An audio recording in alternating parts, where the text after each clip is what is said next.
నమస్కారం, welcome to our channel. నేను మీ పద్మావతి. ఈ రోజు మనతో పాటు ప్రముఖ ఆధ్యాత్మికవేత్త మరియు న్యూమరాలజిస్ట్ శ్రవంతి గారు ఉన్నారు. ఆవిడతో మాట్లాడి మరిన్ని విషయాలు తెలుసుకునే ప్రయత్నం చేద్దాం. మీరు కూడా చూసేసి. నమస్కారం మేడం. నమస్తే అమ్మా. మేడం, యాక్చువల్ గా ప్రతి ఒక్కరికి కష్టాలు రావడం అనేది కామన్, కానీ అష్ట కష్టాలు రావడం జీవితంలో అనేది చాలా దారుణమైన పరిస్థితి అని చెప్పుకోవచ్చు. అయితే దీనిలో భాగంగా ఈ అష్ట కష్టాల నుంచి బయటపడడానికి న్యూమరాలజీ ప్రకారం మనం ఏ ఏ నిబంధనలు పాటించడం వల్ల తొందరగా దాని నుంచి బయటకు రావచ్చు అంటారు? అసలు ముందు అష్ట కష్టాలు అంటే ఏంటో చూద్దామా.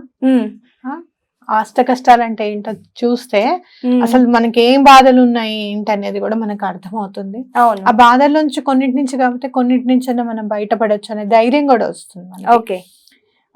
అష్ట కష్టాలు అంటే ఒక విధంలో ఏంటి అని అంటే రుణం అంటే అప్పులు పాలైపోవడం, యాచన అంటే అడుక్కోవాల్సి రావడం, వార్ధక్యం అంటే ముసలితనం కూడా ఒక కష్టమేట, అలాగే జారత్వం అంటే వ్యభిచారం చేయడం, అలాగే చౌర్యం అంటే దొంగతనం చేయడం, దారిద్ర్యం అంటే ఇంట్లో ఏం చేసినా కూడా కలిసి రాకపోవడం, అలాగే రోగం, అలాగే భుక్త శేషం అంటే శేషమును పూజించడం అంటే ఎవరో ఒకళ్ళు తిన్నది మిగిలింది తినడం అనేది అష్ట కష్టాలు అని చెప్పడం జరిగింది.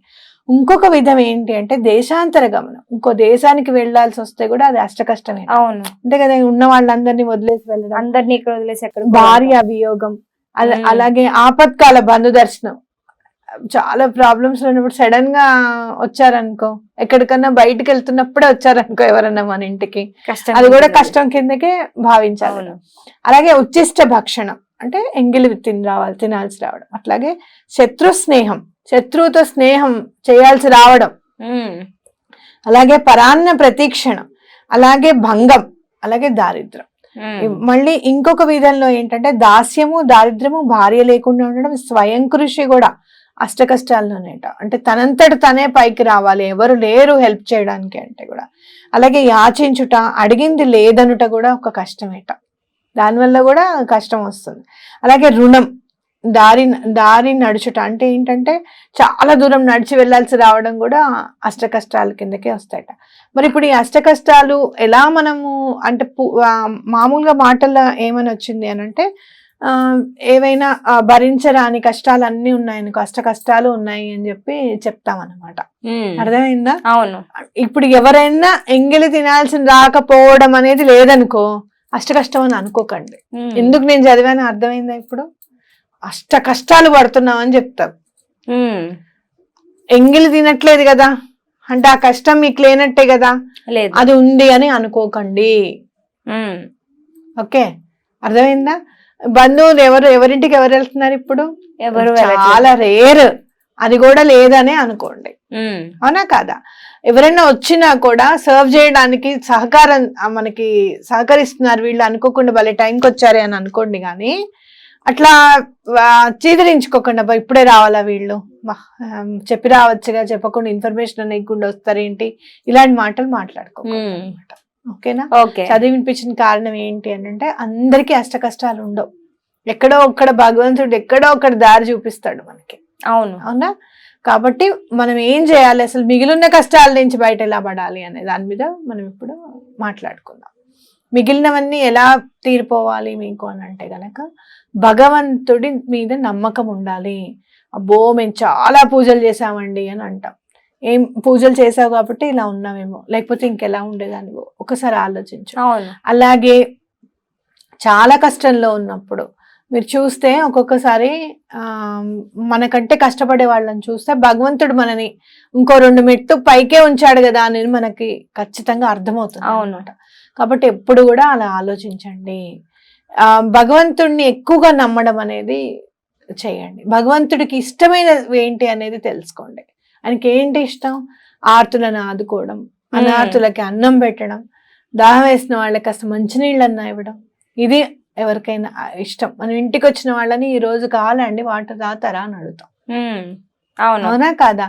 ఎవరైనా బాటిల్తో నీళ్ళు ఇవ్వండి అని అంటే చాలా సందర్భాల్లో నేను చూసాను, లేవు ఎప్పుడు నీళ్ళు ఇవ్వడానికి ఇదేనా, మా పంపులోనే నేను నీళ్లు తాగేది, అట్లా మాట్లాడతాం అన్నమాట.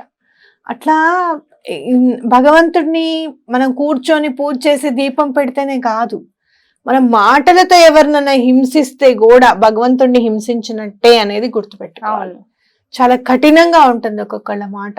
నా మాట ఇంతేనండి అని అంటారు, అది తప్పు, పొరపాటు. మాట మార్చుకోవాలి.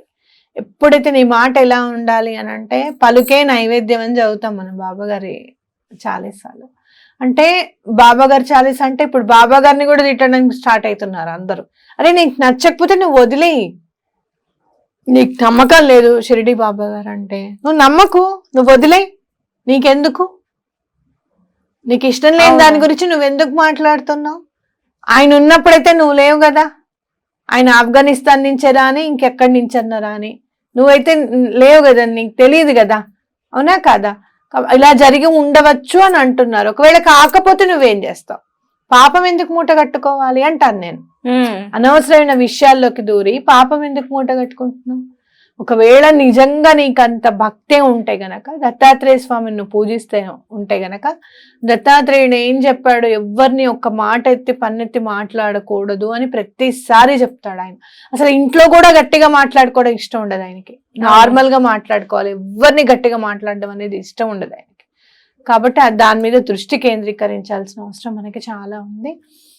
అలాగే మీరు ఏదైనా ఒక భగవంతుడి ఒక 43 days కానివ్వండి, 41 days కానివ్వండి, మండలంతో హనుమాన్ చాలీసా చదవడం కానివ్వండి, లేకపోతే హనుమంతుడివి చాలా చెప్పాను నేను, లాంగుల స్తోత్రం చెప్పాను, హనుమంతుడి పూజ చాలా చెప్పాను మనము. అవును, అలాంటివి ఏమైనా 41 days కనుక ఇష్టంగా కూర్చొని చెయ్యండి, తప్పకుండా మీకు దారి దొరుకుతుంది. అష్ట కష్టాలు ఏమున్నాయి, అసలు మీ కష్టాలు ఏంటనే ఒక పేపర్ మీరు రాయండి, ఇవన్నీ తీరిపోతాయి ఖచ్చితంగా అని చెప్పి ఆ పేపర్ చింపేసేయండి. తీరిపోయాయని చెప్పి చింపేసేయండి, పడేసేయండి. ఏవేవి తీరాయి అనేది ఇప్పుడు నేను ఆనందంగా ఉన్నాను అని రాసుకోవడం స్టార్ట్ చేయండి. ఓకే, వెంటనే మిగతావన్నీ కూడా నెమ్మదిగా భగవంతుడి దయ వల్ల తప్పకుండా తీరిపోతాయి. ఆర్థిక ఇబ్బందులకి 520741 చాలా బాగా పనిచేస్తుంది. నేను రాసుకున్నానండి, నేను చేయలేదు, నాకు అవ్వలేదు అని అంటే గనక, ఏదైనా భగవంతుడిని కోరుకుంటూ భగవంతుడిది చదువుతూ 520741 రాసుకోండి, తప్పకుండా తీరుతుంది. అది అందుకని మనం ఎప్పుడు కూడా అష్ట కష్టాలు ఉన్నాయి అనే మాట వాడుకలో మాట్లాడుతున్నా కూడా అనుకోవద్దు.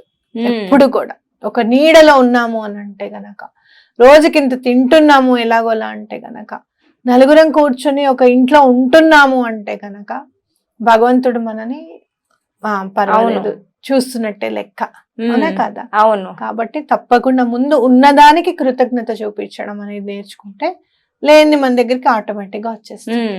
కృతజ్ఞత చాలా ఇంపార్టెంట్. Gratitude is important. ఎప్పుడు కూడా గ్రాటిట్యూడ్ ఏంటంటే ఏదో నీకు వచ్చేసిన దానికి నువ్వు గ్రాటిట్యూడ్ చెప్పడం కాదు, ఫస్ట్ ఉన్నదానికి నువ్వు గ్రాటిట్యూడ్ చెప్పు.